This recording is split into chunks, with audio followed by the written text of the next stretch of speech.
ಮಾನಸಿಕ ಒತ್ತಡದ ಲಕ್ಷಣಗಳು ಭಯ, ಭೀತಿ, ಆತಂಕ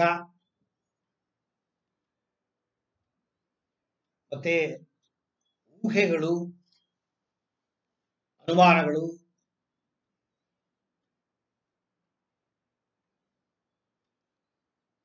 ಶಕ್ತಿಹೀನತೆ, ಆಸಕ್ತಿ ಕಳ್ಕೊಳ್ಳೋದು, ವಿಪರೀತ ಹೊಟ್ಟೆ ಹಸಿವಿ ಅಥವಾ ಹೊಟ್ಟೆ ಹಸಿವಿನೇ ಇಲ್ಲ, ಸುಸ್ತು, ಯಾವಾಗಲೂ ಮಲಗಿರ್ಬೇಕು ಅಂತ ಅನ್ಸೋದು, ನಿದ್ರೆ ಬರುತ್ತೋ ಇಲ್ವೋ ಮಲಗಿರ್ಬೇಕು, ಜನಗಳಿಂದ ದೂರ, ಗುಂಪನ್ನು ಕಂಡ್ರೆ ಆಗೋದಿಲ್ಲ, ಟ್ರಾಫಿಕ್ ಕಂಡ್ರೆ ಭಯ, ಟ್ರಾಫಿಕ್ ಅಲ್ಲಿ ಗಾಡಿ ಬಿಡಕ್ಕಾಗಲ್ಲ, ಒಂಟೊಂಟಿ ಇದ್ದಾಗ ಒಂಥರ, ಗುಂಪಲ್ಲಿದ್ದಾಗ ಮಾತಾಡಕ್ ಭಯ, ಕೈ ನಡುಕ, ದೇಹದಲ್ಲಿ ಹಲವಾರು ಜಾಗಗಳಲ್ಲಿ ಗೆಡ್ಡೆ, ತಲೆನೋವು, ತಲೆ ಸಿಡುತ, ಅಳು ಅಥವಾ ನೆಗು, ಮತ್ತೆ ಬಾಳ್ಬೇಕು ಅಂತನ್ನೋ ಆಸಕ್ತಿಯನ್ನ ಕಳ್ಕೊಂಡು ಈ ಜೀವನ ಬೇಡ ಹಾಗೆ ಅಂತ ಆತ್ಮಹತ್ಯೆ ಮಾಡ್ಕೊಳ್ಳೋ ಅಷ್ಟು ಮನಸ್ಸು ಕುಗ್ಗೋಗುತ್ತೆ. ಇದರಲ್ಲಿ ತುಂಬಾ ಮೇಜರ್ ಏನಂತಂದ್ರೆ ಶಕ್ತಿಹೀನತೆ, ಲವಲವಿಕೆ ಇರಲ್ಲ. ಬೆಳಿಗ್ಗೆ ಎದ್ದಿದ ತಕ್ಷಣ ಏನು ಚುರುಕುತನ ಇರಬೇಕು ಅದು ಚುರುಕುತನ ಇರಲ್ಲ. ಎಷ್ಟೊತ್ತೇ ಆದ್ರೂ ಎದ್ದೇಳ್ಬೇಕು ಅಂತ ಮನಸ್ಸು ಬರೋದಿಲ್ಲ, ಮಲ್ಕೋಬೇಕು ಅನ್ಸುತ್ತೆ. ಹಾಗೆ ನೀವು ಲೇಟ್ ಆಗಿದ್ರು ನೀವು ಏನ್ ಮಾಡ್ಬೇಕು ಅಂತ ಮನಸ್ಸು ಮಾಡ್ಕೊಂಡಿದ್ದೀರಿ ಅದು ಮಾಡಬೇಕು ಅಂತ ಹೋದಾಗ ಅರ್ಧಂಬರ್ಧದಲ್ಲಿ ಅದು ನಿಲ್ಲಿಸ್ಬಿಡ್ತೀರಾ. ವಿಪರೀತ ಕೋಪ, ಏನ್ ಮಾತಾಡ್ಬೇಕು ಅಂತ ಗೊತ್ತಾಗಲ್ಲ, ಕೈಯಲ್ಲಿ ಸಿಕ್ಕಿದ್ದನ್ನು ತೆಗೆದು ಹೊಡೆಯೋದು, ಹಿಸ್ಟೀರಿಯಾ ಅಂತ ಹೇಳ್ತೀವಿ. ಈ ಖಿನ್ನತೆ ಬಂದವರು ಹಿಸ್ಟೀರಿಯಾ ಲೆವೆಲ್ಗೂ ಕನ್ವರ್ಟ್ ಆಗೋಗ್ತಾರೆ. ಅವ್ರನ್ನ ನೀವು ಕಿಡಿಯಕ್ಕಾಗಲ್ಲ. ಒಂದು ಪೂರ್ತಿ ಬಿದ್ದೋಗ್ತಾರೆ, ಇನ್ನೊಂದು ಈ ತರ ಹದಗೆಟ್ಟೋಗ್ತಾರೆ. ಮನೆಯಲ್ಲಿ ಯಾರು ಅವ್ರನ್ನ ಕಟ್ಟಿಡಿಯಕ್ಕೆ ಸಾಧ್ಯವೇ ಇಲ್ಲ. ಆತರ ತುಂಬಾ ವೈಬ್ರೆಂಟ್ ಆಗಿ ಏನ್ ಹೇಳೋದು ಅದಕ್ಕೆ, ವೈಲ್ಡ್ ಅನಿಮಲ್ಸ್ ತರ ಬಿಹೇವ್ ಮಾಡ್ತಾರೆ. ಇದೆಲ್ಲ ಖಿನ್ನತೆಯ ಲಕ್ಷಣಗಳು. ತುಂಬಾ ಊಟ ಮಾಡ್ತಾರೆ ಕೆಲವರು, ವಿಪರೀತ ಊಟ. ಈಗ ಒಂದು ತಟ್ಟೆ ತಿಂದಿರ್ತಾರೆ, ಅದು ಮಾಮೂಲಿ ನಾವು ತಿನ್ನೋದ್ರಲ್ಲಿ 2 ತಿಂದಿರ್ತಾರೆ. ತಿರುಗಿ ಒಂದು ಅರ್ಧ ಗಂಟೆ ಮುಕ್ಕಾಲು ಗಂಟೆ ಆದ್ಮೇಲೆ ತಿರುಗಿ ಇನ್ನೊಂದು ತಟ್ಟೆ ತಿಂತಾರೆ. ಈ ಊಟದ ವಿಚಾರದಲ್ಲಿ ಎಷ್ಟು ಕೊಟ್ಟರು ಸಾಲೋದಿಲ್ಲ. ಇಷ್ಟು ಪ್ರಾಬ್ಲಮ್ಸ್ ಇದೆ.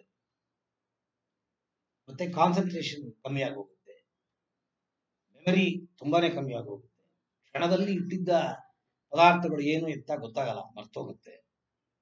ಏಕಾಗ್ರತೆ ಅಂತೂ ನಿಲ್ಲು, ಕಾನ್ಸಂಟ್ರೇಟ್ ಮಾಡಕ್ಕೆ ಆಗೋದಿಲ್ಲ. ಇಷ್ಟು ತೊಂದರೆ ಇಟ್ಕೊಂಡು ಒಂದ್ ಕಡೆ ಕೆಲಸ ಮಾಡಬೇಕು ಅಂದ್ರೆ ಸಾಧ್ಯವೇ ಇಲ್ಲ. ಒಂದು ಅವರೇನೆ ನಮ್ಮನ್ನ ಕೆಲಸ ಬಿಟ್ಟು ಹೋಗೋದು ಕಳಿಸ್ಬಿಡ್ತಾರೆ, ಅಥವಾ ನಮ್ಮ ಕೈಯಲ್ಲಿ ಆ ಕೆಲಸ ಮಾಡೋ ಜಾಗದಲ್ಲಿ ಕೋಆಪರೇಟ್ ಮಾಡಕ್ಕೆ ನಾವೇ ಬಿಟ್ಬಿಡ್ತೀವಿ.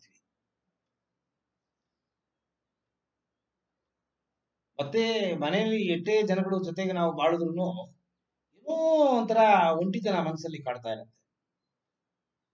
ಇನ್ನೊಂದು ಮನಸ್ಸಲ್ಲಿ ಇರೋದನ್ನ ಯಾರಿಗೂ ಹೇಳ್ಕೋಬೇಕು ಅಂತ ಭಾವನೆ ಬರಲ್ಲ. ನೆಗೆಟಿವ್ ಥಾಟ್ಸ್, ನಕಾರಾತ್ಮಕ ಆಲೋಚನೆಗಳು ಯಾವಾಗ್ಲೂ ಬರ್ತಾ ಇರುತ್ತೆ. ಸಾಧಾರಣ ಎಲ್ರಿಗೂ ಬರುತ್ತೆ, ಆದ್ರೆ ಖಿನ್ನತೆ ಬಂದವರಿಗೆ ಅನ್ಸ್ಟಾಪಬಲ್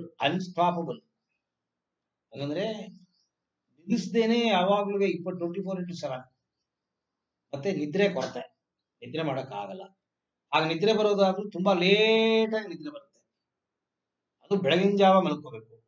11-12 ಗಂಟೆಗೆ ಮಲಗಿ 10 ಗಂಟೆ 11 ಗಂಟೆ ಮಲಗುವ ಪ್ರಮೇಯವೇ ಇಲ್ಲ. 2 ಗಂಟೆ 2 ಗಂಟೆ 3 ಗಂಟೆಗೆ ನಿದ್ದೆ ಬರೋದು. 3 ಗಂಟೆ ನಿದ್ದೆ ಬಂದ್ರೆ 10 ಗಂಟೆ ಆದ್ರೂ ಎಚ್ಚರ ಆಗಲ್ಲ, ಮಲಗಿರ್ಬೇಕು. ಇನ್ನು ಕೆಲವರಿಗೆ ನಿದ್ರೇನೆ ಬರೋದಿಲ್ಲ. ಈ ಆಲೋಚನೆಗಳು, ಕೆಟ್ಟ ಆಲೋಚನೆಗಳು, ದುರಾಲೋಚನೆಗಳು, ಸೆಕ್ಸ್ ವಿಷಯವಾಗಿರ್ಬೋದು, ಏನಂತ ಹೇಳಕ್ ಸಾಧ್ಯವಿಲ್ಲ. ಭಯ ಭೀತಿನಲ್ಲಿ ವಿಚಿತ್ರ ಆಲೋಚನೆಗಳು ಬರುತ್ತೆ. ಹಲುಸಿನೇಷನ್ ಅಂತೀವಿ, ಊಹೆ. ಯಾವ್ದೋ ದೆವ್ವ ಬಂದಂಗ ಆಗೋದು, ದೆವ್ವ ನಮ್ಮನ್ನು ಬಂದು ಅಮುಕ್ದಂಗ ಆಗೋದು, ದೆವ್ವನೂ ಇಲ್ಲ ದೆವ್ವನೂ ಇಲ್ಲ, ನಮ್ಮ ಮೇಲ್ ಬಂದು ಕೂತಂಗ ಆಗೋದು, ನಮ್ಮನ್ನು ಅಮುಕ್ದಂಗ ಆಗೋದು, ಯಾರೋ ಹಿಂದೆ ನಮ್ಮನ್ನು ಚುಚ್ಚಿದಂಗ ಆಗೋದು, ಜುಟ್ಟದಂಗ ಆಗೋದು. ಹಲುಸಿನೇಷನ್ ಅಂತ ಇಂಗ್ಲಿಷ್ ಎಲ್ಲ ಬರುತ್ತೆ. ಇಷ್ಟೊಂದು ಸಿಂಪ್ಟಮ್ಗಳಿದೆ. ಸಾಧಾರಣ ಆರೋಗ್ಯವಾಗಿ ಮಾನಸಿಕ ದೈಹಿಕ ಆರೋಗ್ಯವನ್ನ ಪಡ್ಕೊಂಡಿರೋ ಒಂದು ವ್ಯಕ್ತಿಗೂ ಕೂಡ ಭಯ ಭೀತಿ ಅಂತ ಇದೆ. ಅವರು ಭಯ ಭೀತಿಯಿಂದ ಬೇಗ ಹೊರಗೆ ಬಂದ್ಬಿಡ್ತಾರೆ, ಮಾಮೂಲಿ ಸ್ಥಿತಿಗೆ ಬಂದ್ಬಿಡ್ತಾರೆ. ಖಿನ್ನತೆ ಬಂದವ್ರ ಕೈ ಬರಕ್ಕಾಗಲ್ಲ. ಖಿನ್ನತೆ ಬಂದವರಿಗೆ ಒಂದು ಸತಿ ಏನಾದ್ರು ತಲೆ ಒಳಗಡೆ ಪೆಟ್ಟು ಬಿತ್ತೋದ್ರೆ ಅದನ್ನ ತೆಗೆಸೋದು ಅಸಾಧ್ಯ. ಇನ್ನೊಂದು ಯಾವುದಕ್ಕೂ ಕೋಆಪರೇಟ್ ಮಾಡಲ್ಲ. ವಾಕಿಂಗ್ ಹೋಗು, ವ್ಯಾಯಾಮ ಮಾಡು, ಬೇರೆ ಏನೋ ಹೇಳಿರ್ತಾರೆ ಡಾಕ್ಟರ್, ತಿನ್ನು ಅದ್ ಮಾಡಿ ತಿನ್ಬೇಡ, ಯಾವುದಕ್ಕೂ ಸ್ಪಂದಿಸಲ್ಲ. ಹಠಮಾರಿತನ ಬಂದ್ಬಿಡುತ್ತೆ. ಇದೆಲ್ಲ ಇದೆ. ಈ ಬೇಸಿಕ್ ಈ ಪ್ರಾಬ್ಲಮ್ಸ್ ಇಂದ ಹೊರಗೆ ಬರೋದಕ್ಕೆ ಏನ್ ಮಾಡ್ಬೇಕು?